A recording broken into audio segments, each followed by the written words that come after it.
ભાઈ ભાઈ એવી માં ભગવતી ભારતીના ખોળામાં તાળીઓ પાડો પર સેવો વળી ગયો છે. મારા માટે નહીં, આ ચારણ માટે તાળી પાડો.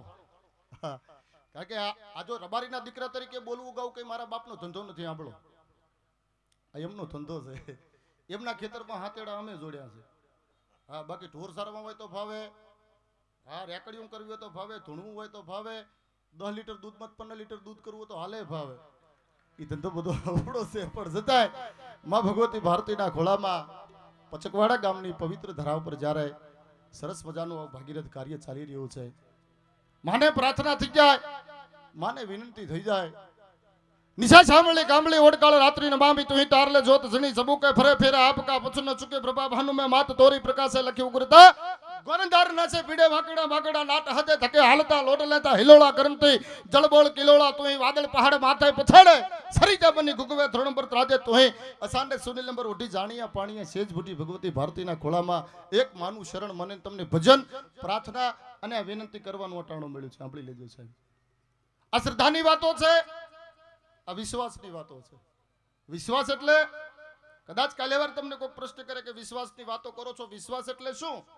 એની હાવ નાની વાત કરી દઉં. વિશ્વાસ એટલે આખું દૂધનું તપેલું ભર્યું હોય, એમાં 2 ટેપા સાસ પાડીને ઉપર સીબું ઢાંકી આખું ઘર ગોદડા ઉઠીને હુઈ જાઓ, દાડા ઉગે દહીંનું ઢેફું થઈ જાય. આ મારો ને તમારો વિશ્વાસ છે. પણ અડધીક રાતે જાગો ને દૂધમાં આંગળી ફેવરો જામ્યું છે કે નહીં, રાતે 2 વાગે જાગો દૂધમાં આંગળી ફેવરો જામ્યું છે કે નહીં, 4 વાગે જાગો દૂધમાં આંગળી ફેવરો જામ્યું છે કે નહીં, સવારે 7 વાગે સુધી આ ક્રિયા કરો તો મરો તોય જામે નહીં. તમારો અધવિશ્વાસ છે સાહેબ. આ શ્રદ્ધાલી નીકળો તો ભગવતી મળે, મારો તમારો બાપ મળે, અખિલ બ્રહ્માંડનું સંચાલન કરવા વાળો ભગવાન ભોળિયો નાથ મળે. શ્રદ્ધાલી નીકળો, વિશ્વાસ લઈને નીકળો તો. બાકી એક ગામડું ગામ, એના શોકમાં એક કૂતરી વિયાણી, 2 ગલુડિયા આયા. આ તો દરેક ગામમાં બનતું હોય ને, કે અમારે એકલા ગામમાં થોડું બન્યું હોય. 2 ગલુડિયા અહીંયા ધીરે ધીરે મોટા થયા, 12 મહિનાના વાણા વાયા. બેને વિચાર કર્યો કે આપણે આપણી રીતિ જીવવું જોઈએ, માવતરની આશાએ આપણે નો જીવાય. 12 મહિનાના ગલુડિયાના રહ્યો વિચાર આવ્યો છે. 42 વર્ષના દીકરાને હજુ સુધી નથી આવ્યો. હા, બેને વિચાર કર્યો કે આપણે આપણી રીતિ જીવવું જોઈએ, માવતરની આશાએ આપણે નો જીવાય. એટલે નાના ગલુડિયા મોટા ગલુડિયા પ્રશ્ન કર્યો, હું કામ કરશું? મોટું ગલુડ કે હામેની ફળી નહીં, એમાં તું જતું રહે. નાનું ગલુડ કે હામેની ફળી હું જતો રહું. 2 જણા વેચાઈ ગયા. અચાનક રમતા રમતા 12 મહિના પછી ગામના પાદરમાં મળ્યા. એમાં એક ગલુડિયું તાજું, તે માથે હાથ મૂકો તો હરકી જાય એવું કાળું લોહી જડેલું. પણ હામેની ફળીથી આવીને દુબળી દશા, વલુરી વલુરી ટસિયા ફૂટી ગયેલા, આખા શરીરે ખ થઈ ગયેલી, ઢોલની દાઢી જેવું પૂછડું થઈ ગયેલું, શરીર ઉપરથી વાળ ઉતરી ગયેલા. આ ચિત્ર ભાળી તાજા ગલુડિયા દુબળા ગલુડિયાને પ્રશ્ન કર્યો કે તું મારો ભાઈ નથી? દુબળું ગલુડિયું બોલ્યું તારો હગો ભાઈ છું, પણ કે આ દશા તારી કરી કોને આવી? દુબળું ગલુડિયું બોલ્યું કે હામેની ફળીમાં રમશું, એવા ભાયકશાળીઓના પનારે પડ્યો છું, કોઈ કટકો રોટલો નાખવા હમતું છે નહીં, આવતા જાતા ધોકે મારી નાખે છે. તાજા ગલુડીએ કીધું કે આટલો બધો વખો તો મારી ફળીમાં આવતો ને દાતારો નહીં ફળી છે. દુબળું ગલુડિયું કે આવું નથી. તાજું ગલુડિયું કે 3 મહિનામાં તારો દેહ નહીં રે. દુબળું ગલુડિયું કે કાલ મરી જાઉં તો હકવા છે, બાકી નથી આબુ જા. તાજું ગલુડિયું બહુ કગર્યું, દુબળું માન્યું નહીં. પછી તાજા ગલુડિયા દુબળા ગલુડિયાને પ્રશ્ન કર્યો કે હું તને આટલું બધું કગરું છતાં મારી ફળીમાં નથી આવતો, તો નો આવવાનું કારણ તો કહેતો જા. પછી દુબળું ગલુડિયું બોલ્યું કે હું જે ફળીમાં રહું છું એમાં એક છેલ્લું ઘર છે, એમાં નણદને ભોજાઈ 2 જણા રહે છે ને આ બેન સાસવારે કજિયો હોય છે. જે દિવસ ભોજાઈ નણદ ઉપર ખીજાઈ જાય તે દિવસ કહે છે કે ખોહલી કોક દી પેલા ખોહલિયા કૂતરા રે પરણાઈ દેવી. પેલો કે હું આ સાહેબ પડી રહ્યો છું. ઠકારી આશા લઈને નીકળો, કોઈ દાડ ઇમારત નો થાય સાહેબ. શ્રદ્ધા લઈને નીકળો તો ભગવતી મળે, મારો ને તમારો બાપ મળે. આશા લઈને નીકળો તો આ ભગવતી મળે સાહેબ. આશા લઈને નીકળો તો આ દેશના પવિત્ર ભૂદેવો મળે. પણ આશા લઈને નીકળો તો સાહેબ. આ શ્રદ્ધાની વાતો છે, આ વિશ્વાસની વાતો છે. સાંભળી, તમારી બુદ્ધિ ધારે તો મોબાઈલ બનાવી દે, તમારી બુદ્ધિ ધારે તો સ્ટીમર બનાવી દે, તમારી બુદ્ધિ ધારે તો એરોપ્લેન બનાવી દે, તમારી બુદ્ધિ ધારે તો એલાર્મ બનાવી દે. પણ તમારી હૃદયની શ્રદ્ધા ધારે તો તમને જલારામ બનાવી દે. આવી શ્રદ્ધાથી જીવો તો ભગવતી મળે, મારો તમારો બાપ મળે સાહેબ. આ શ્રદ્ધાની વાતો છે, આ વિશ્વાસની વાતો છે. આખું ગામ મળી અને આ આગળ આ ધરામાં ટીંબે માના થડામાં આ બધા પ્રાર્થના કરવા માટે મળ્યા છો, વિનંતી કરવા માટે થઈને મળ્યા છો. ગુજરાતના ખ્યાતનામ કલાકારોને લઈને તમારે આગળ એક ભાવ, એક પ્રેમ, એક શ્રદ્ધા, વિશ્વાસના નાતે અમે બધા કલાકારો તમને આનંદ કરાવવા માટે, તમને રાજીપો થાય એવો બધો પ્રયત્ન અમે અહીંયાથી કરશું.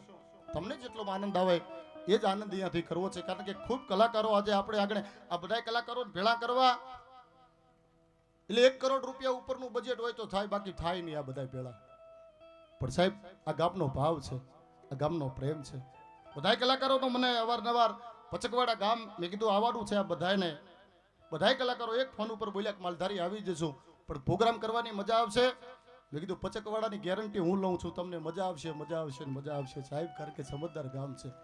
અને પાછું રાજેભાઈ પચકવાડા ગામ એટલે પાછું આમ મુખી ગામ છે અમારા સમાજમાં. હા, આ બધા બેઠા પટિયોલો છે પાછા. આ તો કોઈ જવાબે ન આપે, પણ હવે આ તો કૃપા માની એવી છે બધા આમાં થઈને બેઠા. બાકી મુખી ગામ છે અમારી સમાજમાં. હા, એટલે આ બધા તો તમને ખબર પડે કે મહેમાનની આગતા સાગતા કેવી રીતે કરવી. આ ગામના વડીલો એટલે હું તમને વાત કરું, મારું ગામ સુરપુરા, કાંભેલ હુરપુર. ત્યાં સુધી આ ગામની ઘોડીઓ આવતી ને મહેમાનો અહીંયા 15 દાડા રહેતા, એવી વાતો મેં સાંભળેલી. એટલે તમને ખબર જ હોય કે મહેમાનની આગતા સાગતા કેવી રીતે કરવી સાહેબ. એટલે સમજદાર ગામ છે. એટલે તમારા ગામની ગેરંટી સાથે હું કહું છું કે તમને કલાકારોને મજા આવશે, પણ આખા ગામને હું હવે વિક્રમ માલધારી એવી ગેરંટી આપું છું કે આ બધાય કલાકારો ભેળા થાય એમાં તમને મજા આવશે, મજા આવશે અને મજા જ આવશે. કારણ કે એવા ભાવથી, એવા પ્રેમથી સાહેબ મુકેશભાઈ પંડ્યાના પરિવારને આમંત્રણને માન આપીને બધાયરા તાળીના ગડગડાટથી વધાવી લો સાહેબ. હા, વિશાલભાઈ એનો તો સાહેબ આખો હાવત છે. એને તો માણવો, એની સંગતમાં ધર્મના જ કાર્યો હોય. ધર્મ વધે તો ધન વધે, ધન વધે મન વધી જાય, મન વધે પછી બધાયમાં તમારું માન વધે, પછી બધું વધ જાય. પણ ધર્મ ઘટે તો ધન ઘટે, ધન ઘટે મન ઘટી જાય, મન ઘટે પછી બધાયમાંથી તમારું માન ઘટે, પછી બધું ઘટ જાય. એ ધર્મ અને સંસ્કૃતિ ન ઘટે. એટલે આવા મંડાળો મારે તમારે કરવા પડે છે સાહેબ. એવા મંડાળમાં જ્યારે મળ્યા છો, માના ખોળામાં જ્યારે મળ્યા છો, બધાયનો ભાવ છે, ગામનો ખૂબ સાથ અને સહકાર છે. એટલે તમારા ગામ માટે એકવાર તાળીનો ગડગડાટ કરી દો સાહેબ. તમારા ગામ માટે બહુ સાથ અને સહકાર. સવારથી પૂછ્યો બાપુ પણ ઇન્દ્ર ભારતી બાપુ પણ એ જ બોલ્યા છે. આજે અમારે ભુવાજી બધા ગમનભાઈ, ભુવાજી, સુનિલભાઈ, અમારે રઘુભાઈ સોઢવ જ્યારે અમે બેઠા હતા ત્યારે જ બાપુ વાત કરતા હતા કે માલધારી વિવેક વાળું ગામ છે. મેં કીધું બાપુ વિવેક તો અહીંયાથી અમારે બધા માણસો વિવેક શીખે. આ એ ગામ છે, એ ધરતી છે. બહુ બાપુને પણ બહુ મજા આવી છે. એટલે પૂછ્ય બાપુ પણ આપણા ગામ માટે રાજી છે સાહેબ. કારણ કે પંડ્યા પરિવારનો પ્રેમ એવો છે, એને તાંતણે બંધાવી. અને આજ પચકવાડાની આગળમાં ભગવતીના ખોળામાં, માના ખોળામાં અમારે સરપંચ માટે, ધનાવાડા સરપંચ માટે તાળીનો ગડગડાટ કરી દો સાહેબ. હા, એની આગતા સાગતા પણ અહીંયા આ પંથકમાં અમે જ્યારે આવીએ ત્યારે પણ એ પણ એક મહેમાન ગતિનો બહુ ઉજળો માણસ છે. એ તો એના વખાણ કંઈ અમારે તમારા ગામમાં ન કરવાના હોય, પણ આમાં ભગવતીના ખોળામાં મળ્યા છો, કલાકારો ખૂબ આવવાના છે. એટલે હું અમે બધાય અમારો સમયને ટૂંકાવી અને તમને જેટલો આનંદ આવે એટલો આનંદ કરાવશું. એટલે વધારે સમય હું ન લેતા